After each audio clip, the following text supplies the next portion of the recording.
আপনি যদি হোয়াটসঅ্যাপ ব্যবহার করে থাকেন তাহলে এখনই সাবধান হয়ে যান, কারণ হোয়াটসঅ্যাপ ব্যবহার করলে এই দুইটা সেটিংস অবশ্যই আপনাকে করে রাখতে হবে। তো সেটিং দুটি আপনি কিভাবে করবেন, সেটিং দুটির কাজকে চলে দেখে দিন। এজন্য আপনার ফোনের হোয়াটসঅ্যাপটা ওপেন করে নেবেন।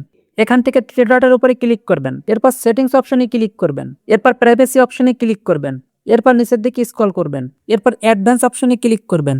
এরপর এখানে আসলে দেখতে পারবেন ব্লক আননোন অ্যাকাউন্ট মেসেজ, পাশের থেকে এই বাটনটা অন করে দিবেন।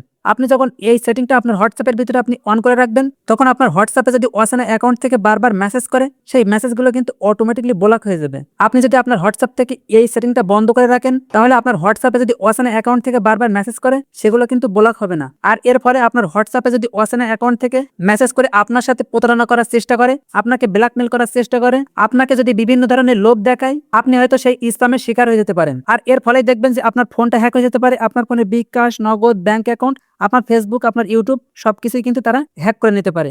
আর এই কারণে আপনি এই সেটিংটা অবশ্যই অন করে রাখবেন। এরপর এখানে দেখেন যে ডিসেবল লিঙ্ক প্রিভিউ, এর পাশে থেকে এই সেটিংটা অবশ্যই আপনাকে অন করে রাখতে হবে। আপনি যদি এই সেটিংটা বন্ধ করে রাখেন, তাহলে কিন্তু আপনার হোয়াটসঅ্যাপে বিভিন্ন অচেনা হোয়াটসঅ্যাপ অ্যাকাউন্ট থেকে লিঙ্ক সেন্ড করে আপনার ফোনটা হ্যাক করতে পারে। আপনার ফোনে বিকাশ, নগদ, ফেসবুক, ইউটিউব আপনার ফোনটাই হ্যাক করে নিতে পারে। আর এই কারণে আপনি এই সেটিংটা অন করে রাখবেন।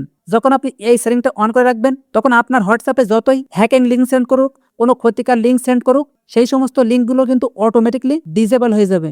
সেই সমস্ত লিঙ্কে কোনো কাজ করবে না। আপনার নিরাপত্তার সাথে আপনার ফোনটা নিরাপদ রাখার জন্য অবশ্যই এই দুটা সেটিংস আপনি অন করে রাখবেন।